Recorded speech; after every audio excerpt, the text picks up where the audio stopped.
They always said I was the family's cautionary tale, the dropout who'd end up broke and begging for help.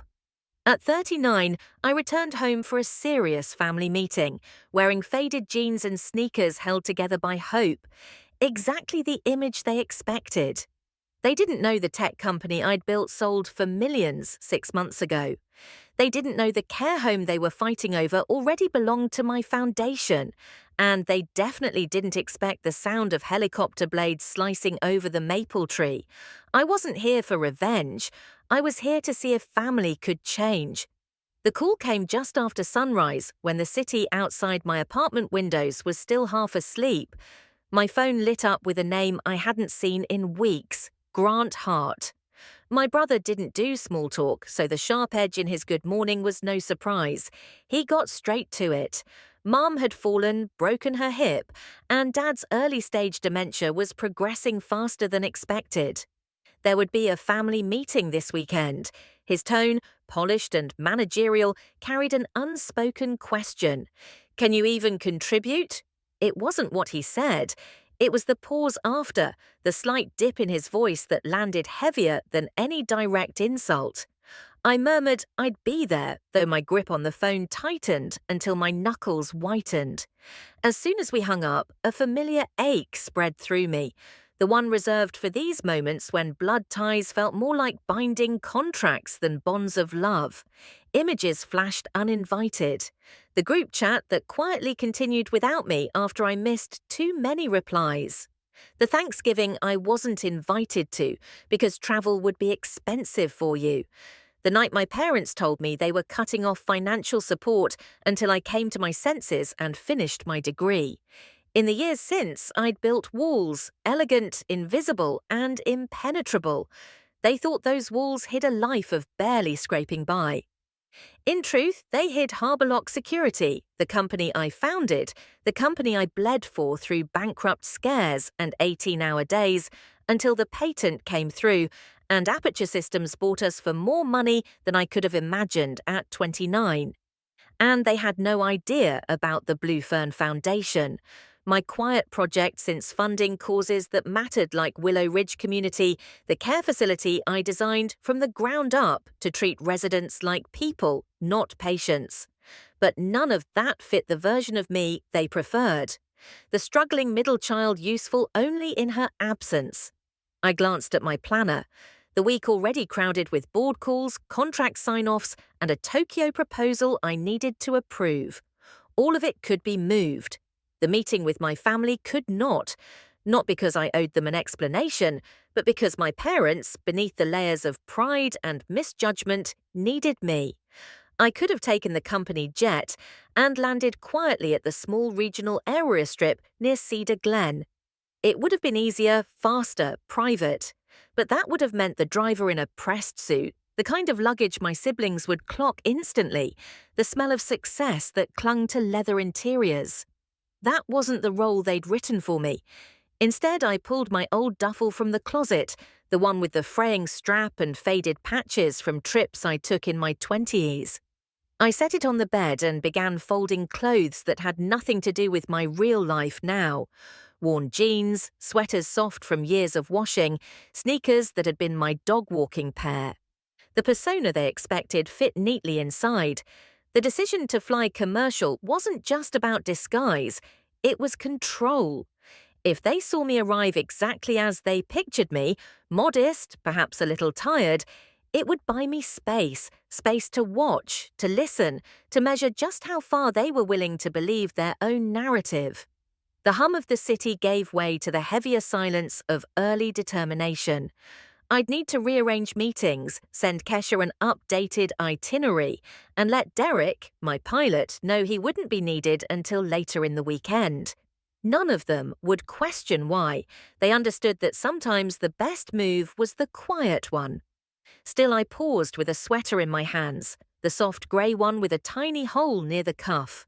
It had seen me through the nights when the ceiling leaked over my bed, through mornings when coffee was my only meal, through the day I signed the papers that made me a multi-millionaire. In its threads was every version of me my family refused to believe existed. I zipped the duffel and set it by the door, ready for a flight that would take me not just back to Cedar Glen, but back into the intricate web of judgment, assumption, and unspoken resentment. This time, I wasn't returning as the girl they dismissed. I was coming back as the woman who'd built an empire they didn't know existed yet. And until the moment was right, I'd let them think otherwise.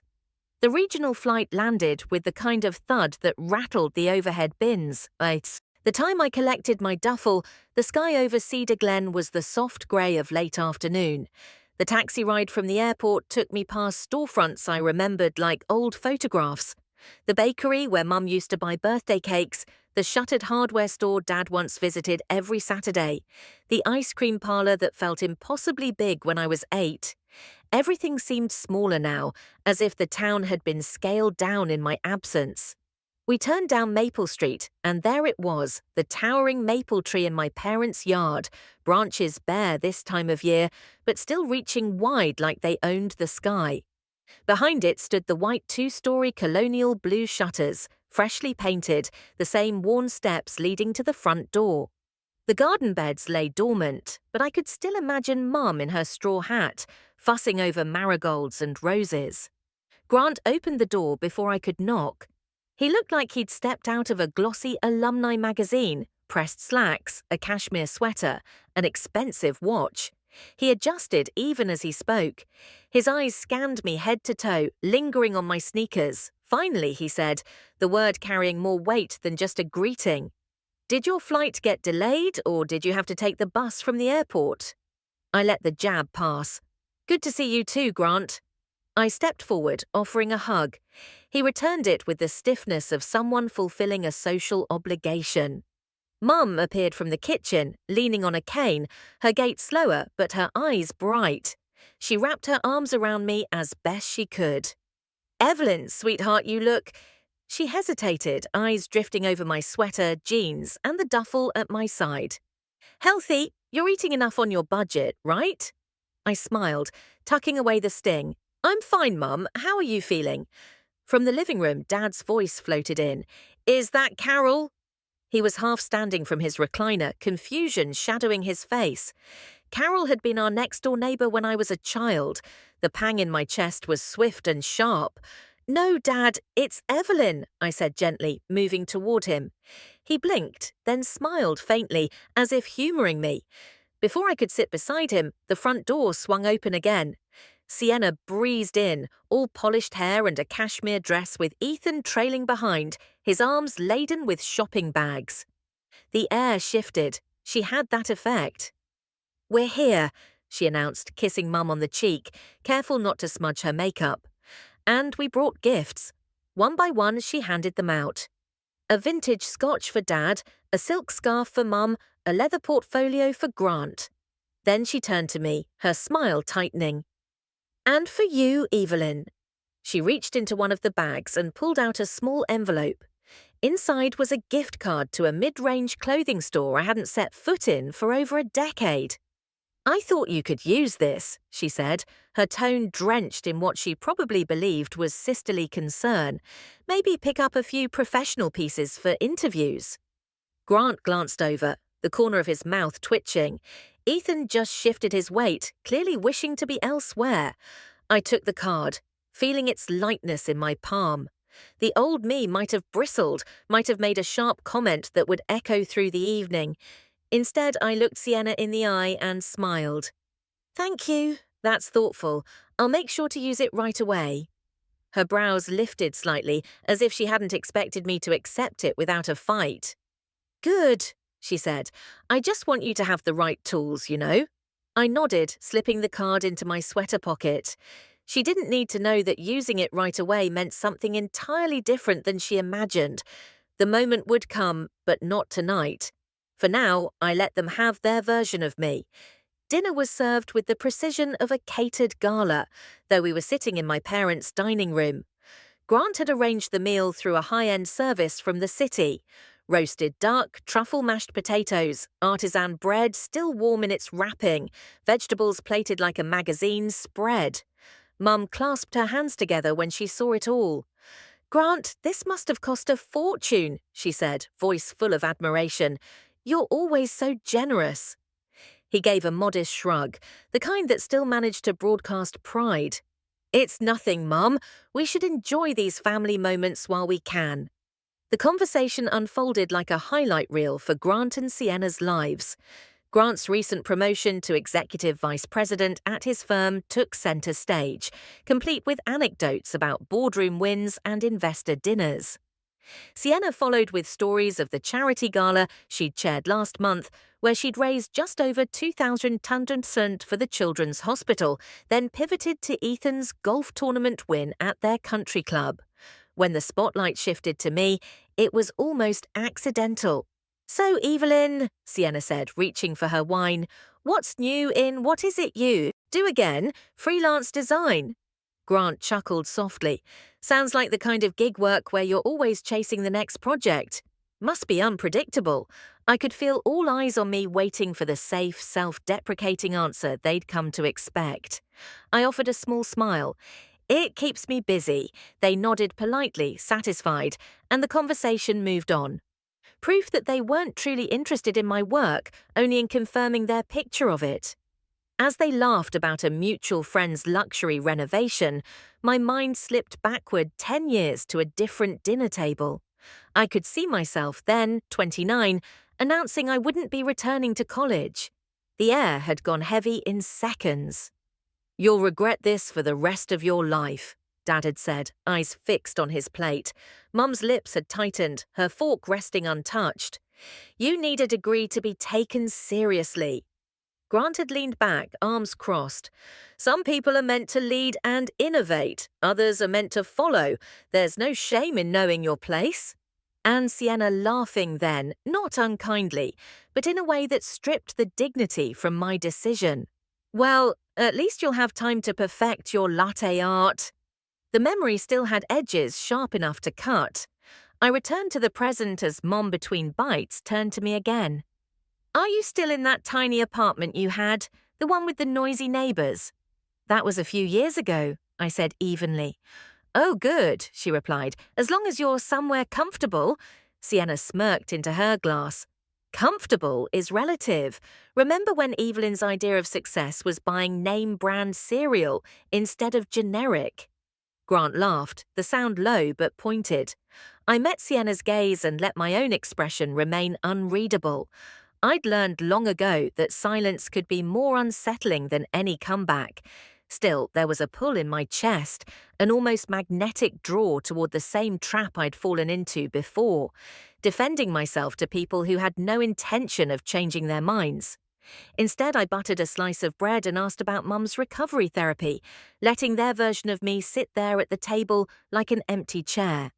It wasn't the truth, but it was the role they still believed they'd cast perfectly. Somewhere between the duck and the dessert, the conversation shifted. Grant cleared his throat, a signal everyone seemed to recognize. We need to talk about Mum and Dad's care, he began, glancing at his watch before looking directly at me. The costs are significant, but we're committed to making sure they have the best. Sienna leaned forward, her tone smooth. Grant and I have been looking at some excellent facilities. Ethan's spoken to a few directors. Of course, we'd never want to pressure you, Evelyn. Grant nodded, picking up the thread. You can contribute what you can. We don't expect you to match our share, just something symbolic, a gesture. The word symbolic landed like a polite insult dressed up in charity. I sipped my water, letting the pause stretch. A gesture, I repeated. Yes, he said. It's important we all feel invested, even if it's not substantial. Ethan, who'd been quiet until now, chimed in. You know, Evelyn, my firm is looking for someone in a support role. Solid pay, great benefits, stable. You could take that on and still have time for your projects. There was the word projects spoken, as if it meant knitting scarves for a church bazaar. Their faces were expectant, united in their belief that this was helpful advice. I smiled faintly as if considering it. That's generous of you to think of me. But inside another scene replayed the night 6 months ago when I sat in a glass conference room, pen in hand. The Aperture Systems acquisition papers spread before me. My legal team had left the city outside a blur of lights. I signed the last page, slid it forward, and just then my phone buzzed. Mum's number, the message at the hospital, fell, hips broken. I'd closed my eyes, the ink still wet on a contract that made me wealthier than I'd ever dreamed, and felt nothing victorious. Just the weight of knowing I couldn't call her without reopening a wound she still pretended wasn't there. I'd texted back, "I'm thinking of you," and told no one in that boardroom what the message meant. That was the night I decided to keep my success quiet. If she couldn't see me when I was struggling, what would she do if she knew I was thriving beyond her definition of acceptable? Now, sitting at my parents' table, the memory settled over me like a heavy coat. Grant was explaining the cost breakdown, Sienna nodding in agreement, Ethan casually discussing luxury care standards. My name was an afterthought in their sentences spoken softly, as if too much attention might break me. I realized they'd already written my part. A small, almost ceremonial contributor, someone to be grateful for an invitation to the discussion. And I, for now, played along. The plates were cleared, coffee poured, and they moved on to debating the merits of assisted living versus in-home care. I kept my focus on the steam rising from my cup, the warmth against my palms, the soft clink of porcelain, anchors in a conversation that treated me like a guest in my own family. Outside, the maple tree's branches scraped lightly against the window in the wind. I thought about how roots hold even when the trunk is scarred. I didn't speak again until the topic changed, and even then only to ask who was bringing dessert. By 9 o'clock the next morning, the living room had been transformed into something between a corporate boardroom and a college lecture hall. Grant sat at the head of the coffee table, laptop open, a small portable projector, beaming a crisp title slide onto the far wall. Parental care options, financial planning. Sienna and Ethan claimed the love seat, both in smart casual that still managed to look expensive. Mum was in her usual chair, Kane propped beside her, while Dad settled into his recliner, eyes drifting in and out of focus. I took the ottoman in the corner, the smallest, least comfortable seat in the room. Grant clicked to the next slide. "I've researched the top 3 care facilities in the region."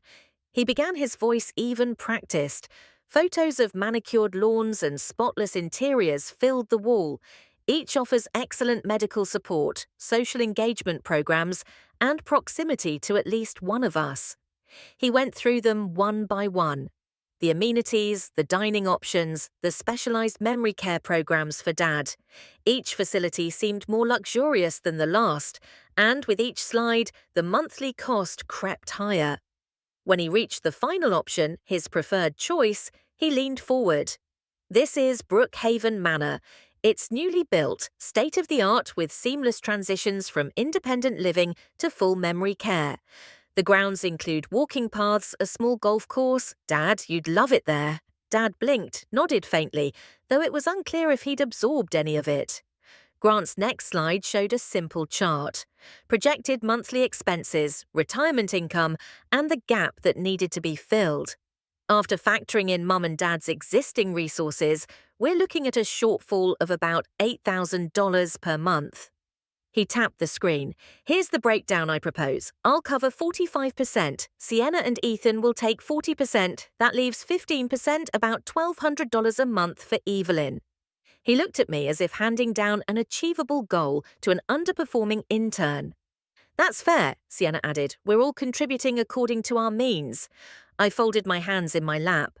15%, I said, letting the number hang in the air. Grant smiled thinly. "Of course, if that's a stretch, we can talk about alternative contributions." For instance, he clicked to a new slide that made my stomach tighten.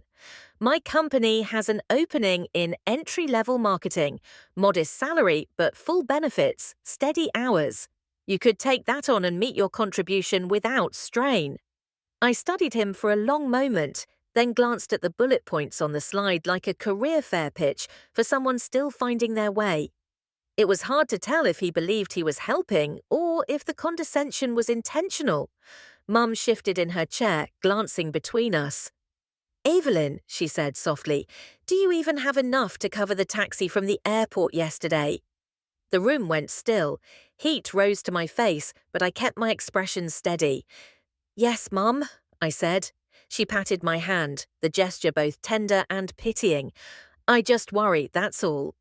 Grant moved on without missing a beat, launching into a slide about tax advantages for long-term care contributions. Sienna nodded along. Ethan chimed in occasionally about investment offsets. I stayed quiet, letting them build their perfect insulated plan. It was easier that way for now. When Grant paused to sip his coffee, I leaned forward, my voice calm. There's another option you haven't considered, I said. Willow Ridge Community, 20 minutes from here. Exceptional memory care program, nationally recognized for its approach. Grant's brow lifted, already dismissive. I researched every quality facility within 50 mi. If it were worth considering, it would be in my presentation. It wouldn't, I replied evenly. Willow Ridge isn't on public lists. They only accept private clients through a foundation. Sienna tilted her head, a small smile playing at her lips. And how would you know about something like that? Because, I said, letting the pause stretch. The Blue Fern Foundation is mine. There was a beat of silence followed by a short, sharp laugh from Grant. Come on, Evelyn, you expect us to believe you run some private healthcare foundation? Sienna joined in, her tone sugar-coated but edged. It's a nice thought. Maybe one day. Ethan just glanced at the ceiling as if trying to stay neutral. I felt the familiar pinch in my chest, that old practiced disbelief that seemed to be the family's default setting toward me. I'm not asking you to believe, I said. I'm telling you. Grant closed his laptop with a click, leaning back. Let's focus on realistic options. Brookhaven has availability now. The sound came then, faint at first, just a low hum beyond the walls. My phone buzzed on the ottoman. I picked it up, glanced at the screen. Kesha, 15 minutes out. Front lawn is fine, I typed back. Perfect. The hum grew louder, becoming a distinct rhythmic chopping through the air. Sienna frowned. What is that? Mum glanced toward the window, her brow creased. Is it a storm? Grant stood, stepping toward the curtains. He froze, then turned back, incredulous. You have got to be kidding me. I stayed seated, no storm. The sound swelled until it filled the room, a physical vibration through the floorboards. Mum's hand gripped the arm of her chair. Dad straightened slightly, peering toward the light filtering in through the drapes. Is that a helicopter? Sienna asked, her voice rising. No one moved for a moment. Then Grant yanked the curtains aside. Beyond the maple tree, the sleek black helicopter descended, its rotors bending the winter grass, swirling loose leaves into the air. Mum gasped. That's in our yard. Are they even allowed to do that? I rose, smoothing my sweater. Yes. Sienna's eyes were wide now, her earlier smugness gone. What is going on? I met her gaze. You remember saying I probably didn't even own a car. You were right. I don't. I crossed to the door, the air in the room shifting from condescension to confusion. Ethan's hand rested lightly on Sienna's arm as if to steady her. Grant still stood at the window, lips parted, struggling to fit the scene into the picture he'd built of me. When I opened the front door, the cold air rushed in, carrying the deep rhythmic pulse of the rotors. The pilot, Derek, stepped out, helmet under one arm, giving me a casual salute. I turned back to my family. My ride is here. For a heartbeat, no one spoke. Then Mum's face went pale and she sank back into her chair. Dad's mouth opened slightly, his eyes clearer than they'd been all morning. Sienna clutched Ethan's sleeve. We can't just let her leave like this. Grant finally found his voice. What are you trying to prove, Evelyn? I didn't answer. Instead, I stepped onto the porch, the wind from the helicopter tugging at my hair and clothes. The pilot reached for my bag, but I shook my head, keeping it slung over my shoulder. Inside, I could see them still frozen in place, caught between disbelief and the slow, creeping realization that they'd been wrong. The shift was small but undeniable, the air of superiority thinning, replaced by something else. When I climbed into the helicopter and pulled on the headset, Derek's voice came through calm and steady. "Where to?" "Home," I said, glancing out the window at the shrinking figures on the porch. "Let's give them a minute to think." As the skids lifted off the grass, the downwash flattened the winter-brown lawn, sending a spiral of leaves skittering toward the street. The maple tree's bare branches shook violently in the rotor wash as if the whole yard were holding its breath. Through the headset, Derek asked, "Want me to circle once before we head out?" I almost said yes. Instead, I let my gaze settle on the house, on the curtain twitch where Sienna still stood, on the faint outline of Grant's rigid posture, on Mum's pale face just visible through the glass. "No," I said, "they've seen enough for now." The helicopter banked toward the hills, the sound fading behind us, but I knew it would echo in their heads long after it was gone. The helicopter cut through the pale morning sky, the world below shrinking into quilted fields and ribbons of road. Derek's voice crackled in my headset. "You sure you don't want me to circle? Give them one more look." I glanced out the side window. Cedar Glen was already fading behind us, the maple tree a speck now. "No," I said. "Let's go straight," he nodded, adjusting the controls. The hum steadied into a low, constant rhythm. For a moment, I let myself breathe, really breathe. Without the weight of their eyes on me, the landscape shifted from town to countryside, then to the wooded hills where my property began. As we crested a ridge, the estate unfolded beneath us. A renovated stone house sprawling across 10 bedrooms, its slate roof catching the winter light. A glass-walled office building set a short walk from the main house, gardens laid out in neat geometry, and beyond them the still mirror of a private lake. Even from the air, the herb garden was visible, a patchwork of greens and silvers in raised beds, sheltered from the wind. Derek banked slightly, bringing us in low over the gardens. Keisha was already on the helipad, her hair tucked neatly into a scarf, a slim leather folder in her hands. She waited until the rotors slowed before stepping forward. "Welcome back," she said, her voice cutting clean through the residual thrum in my ears. She handed me the folder. "Family portfolio. Everything's in there. Trust documents, foundation records, the Willow Ridge contract. They're locked into a 2-bedroom cottage, ready when needed." I took the folder, the weight of it familiar. Inside was months of preparation distilled into signatures, legal seals, and financial commitments. Quiet proof that I'd been taking care of my parents long before this meeting. We stepped into the foyer, the air warm with the faint scent of cedar and lemon polish.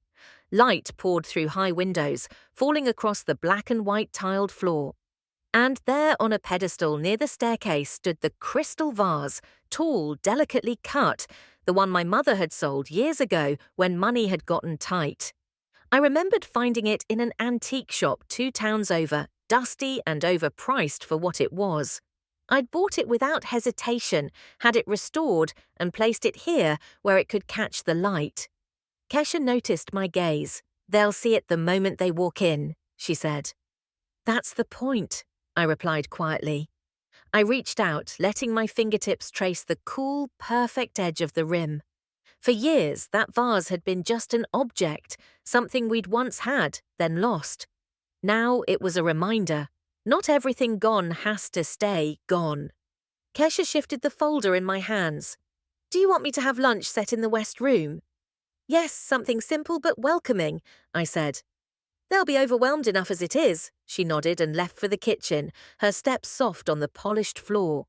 Alone for a moment, I looked around the entryway, at the staircase sweeping upward, at the wide hall leading toward the library, at the muted gleam of the wood paneling. This house was more than a statement. It was a decision, a place to plant roots on my own terms. Outside, the last traces of rotor ash stirred the air. Soon the quiet would break again with their arrival, and when it did, I wanted every detail here to speak before I said a word. When they arrived, the sound of the rotors still clung faintly to the air, as if the machine's presence had left an imprint on the silence. Kesha led them in through the front door, her professional smile a steady anchor against the swirl of expressions. Shock, curiosity, unease. Mum's eyes moved instantly to the crystal vase. She stopped, hand tightening on her cane. That was mine, she whispered. Yes, I said. I bought it back a few years ago. Thought it should be here. Grant gave a quick glance around the foyer, jaw set. Sienna looked upward toward the high windows, her lips parted but silent. I guided them into the living room. The winter light poured through the floor-to-ceiling windows, catching on the polished wood and the muted silver frames along the mantel. They took their seats. Grant on the edge of an armchair, Sienna next to Ethan on the sofa, Mum and Dad in the matching wingbacks. I stayed standing for a moment, the leather folder in my hands. This, I began placing the folder on the coffee table, is what I've been working on for the last decade. They watched as I opened it, revealing neat stacks of documents. The trust in Mum and Dad's names, the Blue Fern Foundation charter, the Willow Ridge contract. But I didn't start with the papers. I started with a story. Harborlock began in a one-room office above a laundromat. I said, I had 2 computers, a second-hand desk, and 3 clients who barely paid on time. In the first 3 years, I almost lost it twice. Once when a competitor undercut our biggest contract. Once when I maxed out every line of credit I could get just to make payroll. Their eyes stayed on me now, no interruptions. Year 4, I filed a patent for a small business data security protocol. We sold it as a subscription service and it worked. By year 6, we had international clients. By year 8, Aperture Systems approached me with an acquisition offer. I signed the papers 6 months ago. I let that settle for a moment before continuing. The sale made me comfortable, but more than that, it gave me the means to do something I'd been thinking about for a long time. Take care of the people who mattered in a way that actually mattered. Mum's hands came up to cover her mouth, her eyes wet. Dad leaned forward, the cloudiness in his gaze thinning. You're my Evelyn, he said slowly. My pride. Yes, Dad, I said, my voice catching just enough to betray the weight of the moment. I'm still your Evelyn. Sienna blinked rapidly, as if unsure whether to speak. Grant stared at the open folder, his face unreadable. I need you to understand, I said, shifting my gaze between them. This, I gestured to the documents, to the house around us is not about revenge. It's not a performance. I've already secured a cottage at Willow Ridge for Mum and Dad. The trust covers every expense indefinitely. I didn't do it to prove you wrong. I did it because I love them and because I could. Grant's eyes flicked to mine, something unspoken passing there. Disbelief bending just slightly toward respect. Mum lowered her hands, her voice unsteady. All these years we thought you were barely getting by. I know, I said, and maybe I should have told you sooner, but I needed to build this without the weight of your doubt on my back. I needed to know it was mine. For a long moment, no one spoke. Outside, the wind rustled the bare branches in the garden. Inside, the air felt different, less like a battlefield, more like a truce neither side had planned for. Lunch was set in the west-facing dining room, where the windows opened onto a view of the lake. Keisha had arranged the table with understated elegance. Porcelain plates, linen napkins, a centerpiece of winter greenery, and white roses. The meal itself was deceptively simple. Roasted chicken with herbs from the garden, root vegetables glazed in honey, a rustic loaf still warm from the oven. At first, the conversation clung to safe territory. Mum complimented the food. Dad commented on the view. Sienna asked polite questions about the kitchen renovations I'd done. It was as if we were all trying to get our footing on this new ground we'd stumbled into. Me no longer the assumed outsider, them no longer able to fit me into the old narrative. Then Grant, who had been unusually quiet since we sat down, set his fork down and leaned back.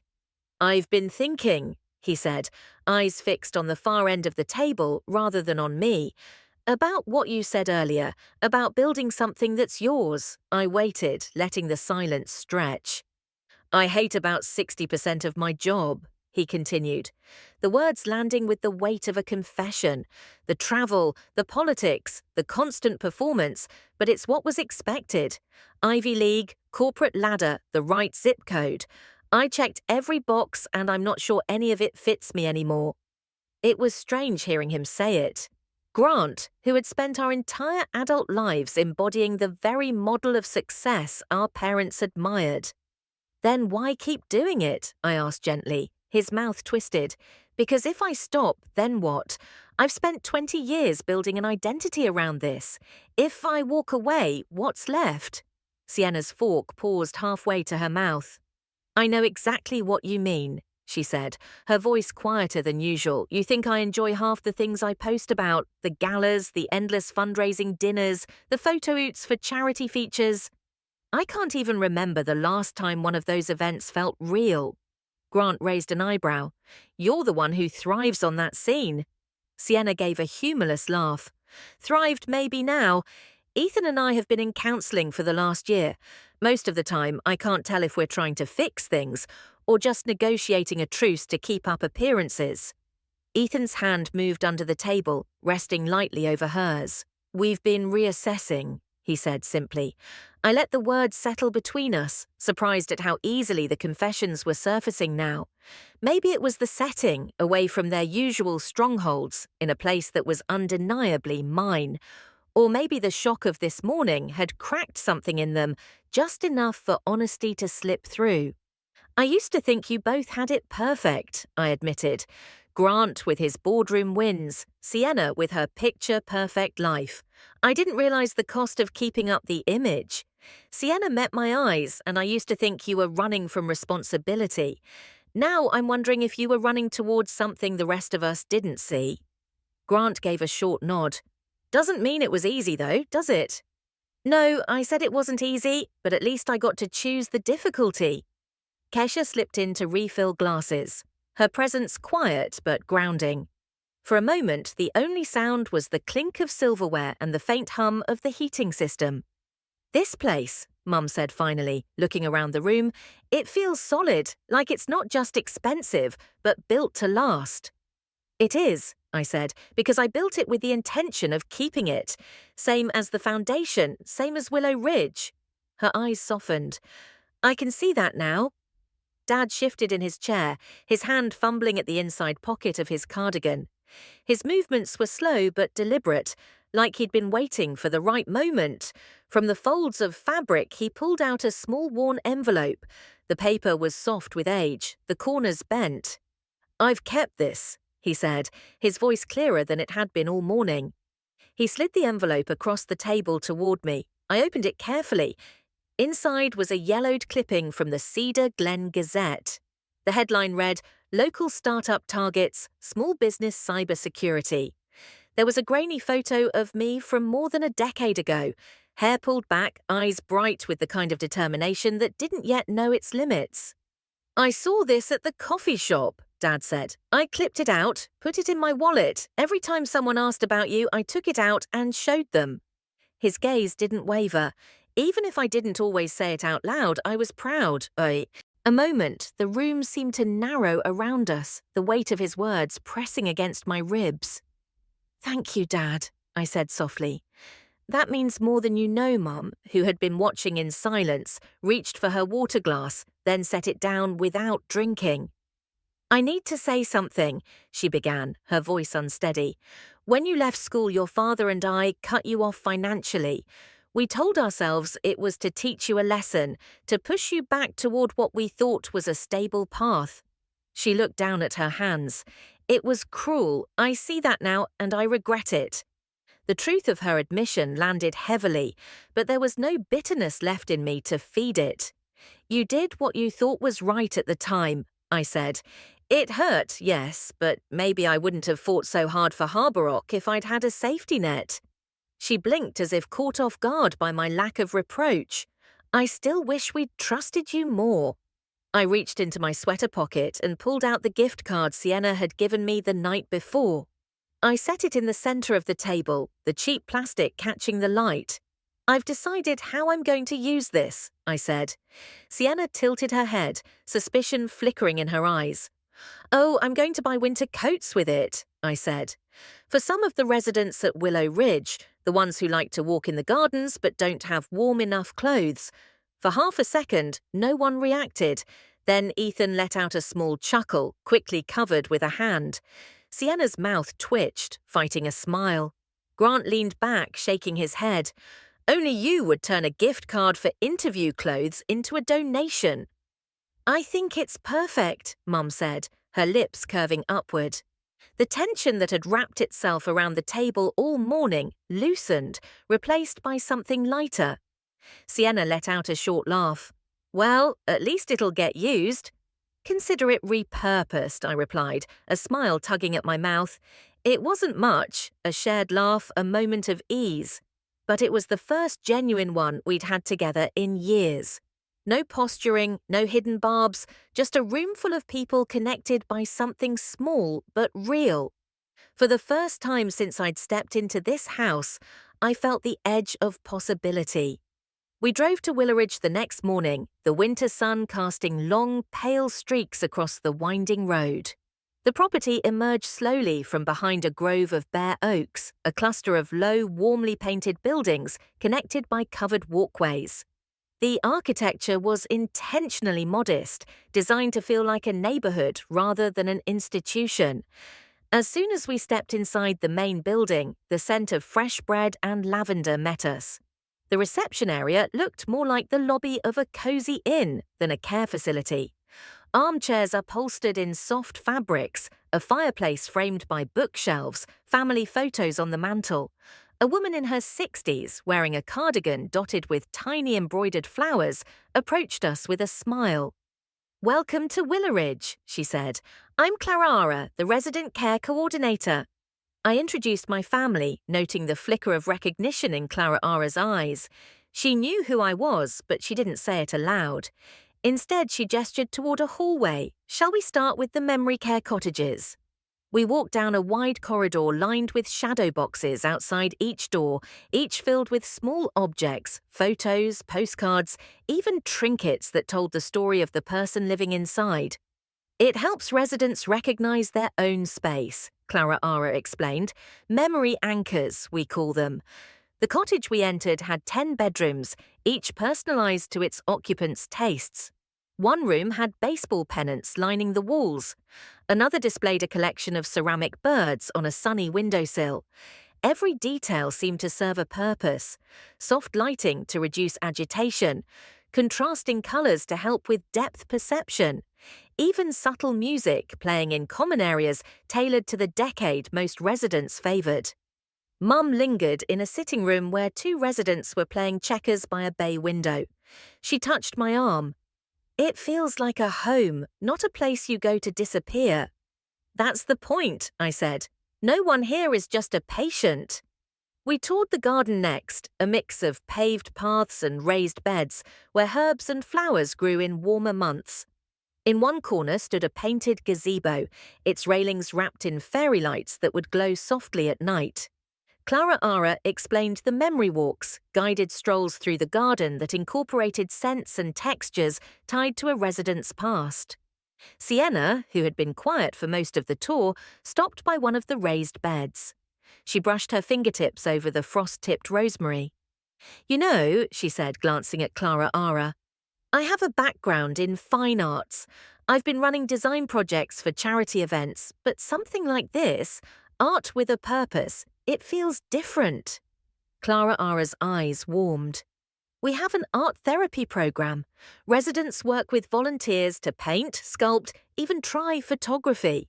It's one of our most popular activities." Sienna straightened a spark in her expression I hadn't seen in years.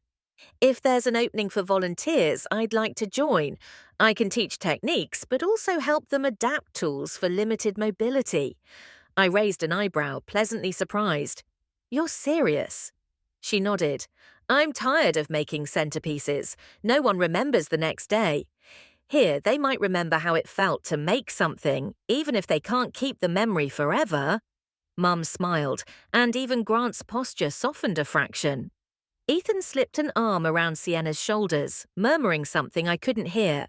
We finished the tour in the community room where a few residents were listening to a man playing soft jazz on a saxophone. The sunlight pulled across the floor, and I noticed Dad standing a little taller, tapping his fingers lightly as against his thigh in time with the music. This, I told my family quietly, is why I wanted Willeridge. Not just the medical care, but the life that continues here. No one argued. For the first time, I felt like we were standing on common ground. After the tour, we gathered in a small conference room overlooking the gardens. The afternoon light slanted through the windows, casting long bars of gold across the table. A pot of tea sat between us, steam curling upward in slow, deliberate spirals. I should probably say something I don't often admit, I began, wrapping my hands around the warm porcelain of my cup. Success isn't as bulletproof as it looks from the outside. It can be isolating.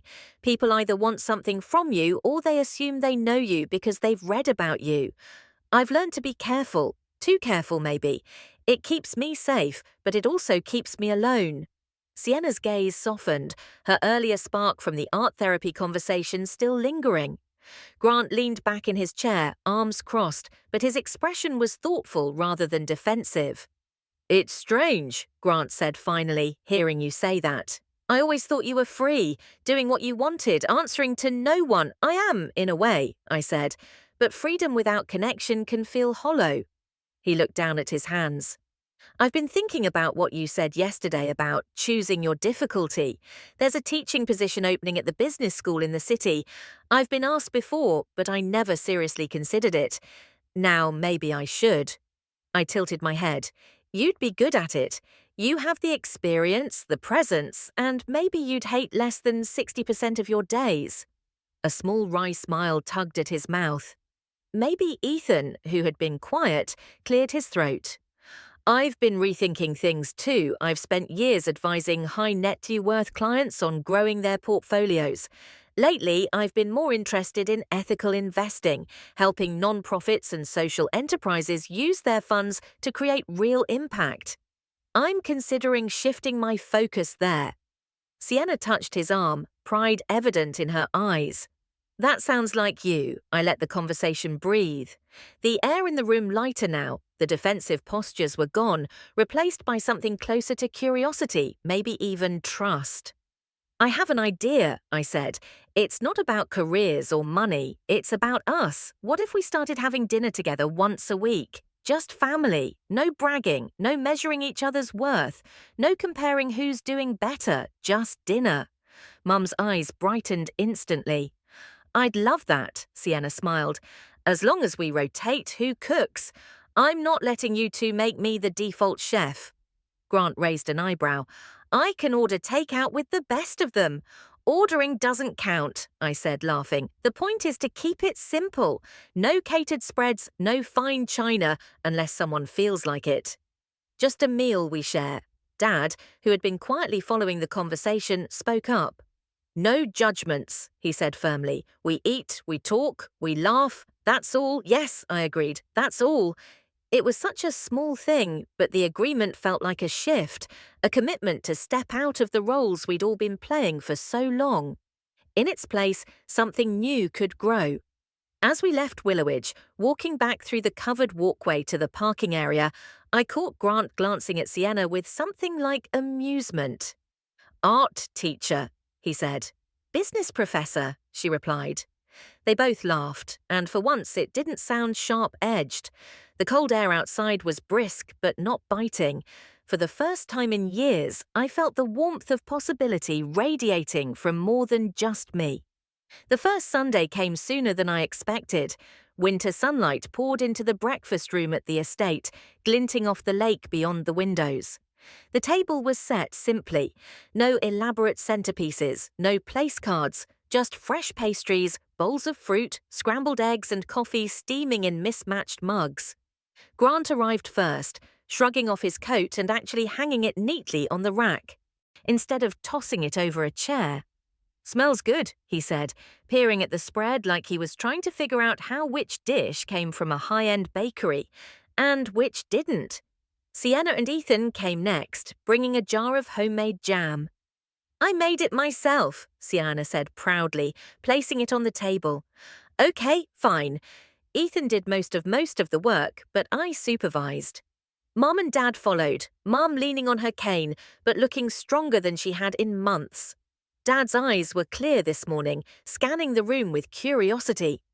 "Feels like a holiday," he said. We all sat and the conversation started with the ease of people still finding their rhythm. Little updates, small jokes. No one brought up work or money. When Mum reached for the cream and her elbow knocked over her coffee, the dark liquid spreading across the tablecloth and dripping to the carpet below, she gasped. "Oh no, I've ruined it." "It's just a rug, Mum," I said, reaching for a towel. "Things can be replaced." "This," I gestured to the table, "is what matters." She relaxed, a faint smile touching her lips as she dabbed at the spill. "You've changed," she said softly. After breakfast, we moved outside for a family photo on the stone steps leading to the garden.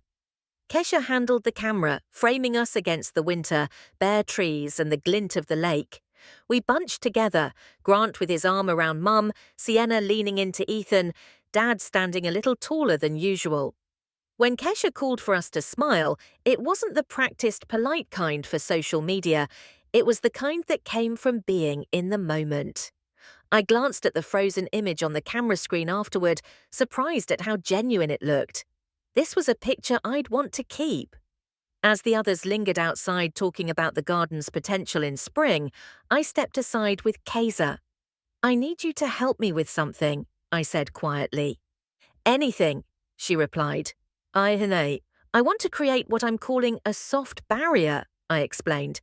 "It's not a wall, more like a framework, boundaries that keep us from falling back into old patterns, clear expectations for visits, topics we leave off the table, ways to handle disagreements before they spiral." Keisha nodded, understanding immediately. "So everyone knows the rules, but it doesn't feel like rules." "Exactly. I said it should feel natural, supportive, something that protects what we're building here." "I can draft something," she offered. "We'll frame it as a family charter. Gentle language, but firm enough to matter." "That's perfect," I said. From the steps, Sienna called out, "Evelyn, we're talking about planting lavender along the path. You in?" I smiled. "I'm in." As I walked back toward them, I felt the rare certainty that we were finally writing a new chapter together. It wasn't flawless, and it never would be. But the first Sunday had proven something important. We could share space without turning it into a contest. We could spill coffee and still laugh. We could stand shoulder to shoulder for a photo and mean it. The Rao Chan Mem Kwatsia draft would help keep it that way. By late afternoon, the winter light had softened into a pale gold that skimmed across the lake and lit the tops of the bare trees. The air was still, holding that quiet weight that always came before the evening settled in. It felt like the right time to wrap things up, but no one seemed in a hurry to leave. Eventually, I mentioned that Derek had the helicopter ready. This time, there was no gasp of shock, no tightening of postures. Grant simply nodded, gathering his coat. "Convenient way to skip the weekend traffic," he remarked, as if it were the most ordinary thing in the world. We walked down to the helipad together. The machine stood waiting, its sleek frame catching the last glints of sunlight. The blades began to turn slowly, the air picking up around us. Mum held her cane in one hand, the other tucked into Dad's arm for balance. He was steady today, eyes bright as he looked over the water one more time. As they climbed aboard, Sienna called out over the rising thrum, "Next Sunday, my place, I'll cook. Yes, actually cook." We all laughed, the sound rising into the air and mixing with the rotor's beat. When the doors closed and the helicopter lifted off, it no longer felt like a display. It was simply a way to get my family home before the winter night closed in. I watched them rise over the treetops until they were just a dark shape against the fading sky, then turned back toward the lake. The water was almost still, the faintest ripple moving toward the shore. I walked down to the small dock, my boots thudding softly against the wood. The cold air had a clean bite to it, the kind that woke you up without making you shiver. I sat on the edge of the dock and pulled my laptop from the leather satchel I'd left there earlier. The screen lit my face in the dimming light. There it was, the Tokyo proposal Kesha had forwarded, neatly laid out, with market projections, design mock-ups, and risk assessments. I began scrolling, my mind shifting into work mode, running through logistics and timelines. But every so often my gaze lifted to the lake, to the soft outline of the hills beyond. The stillness here felt like an anchor. It reminded me that my life wasn't just numbers on a contract or strategic moves in a market. It was also this, the sound of geese overhead, the sharp scent of pine, the faint echo of laughter from the helipad still ringing in my ears. For so many years, I'd let my definition of wealth be measured in milestones, closing deals, securing patents, outpacing competitors. And in my family's eyes, I'd assumed wealth could only be proven if I met their criteria. It took losing their faith, building my own version of success in silence, and finally showing them the truth to realize something important. Wealth wasn't about proof. The real wealth was in what happened this weekend, in the coffee spilled without shame, in the photo on the steps, in Sienna talking about lavender and art classes instead of galas, in Grant considering a life that didn't grind him down, in my parents looking at me without the old layer of doubt. The wind shifted slightly, carrying the scent of wood smoke from the house. I closed the laptop, not because the work wasn't important, but because it would still be there tomorrow. Tonight, the balance leaned toward connection. I stayed there until the sun dipped fully below the horizon, painting the lake in shades of silver and shadow. And in that quiet, I understood with a clarity that settled deep in my bones. True wealth is being able to stand as yourself fully, unapologetically, even among those who once doubted you, and still choosing to love them, not because they've earned it, but because you've decided that love is part of who you are. The cold finally pushed me to my feet. As I walked back toward the house, the lights in the windows glowed warm against the night, pulling me in.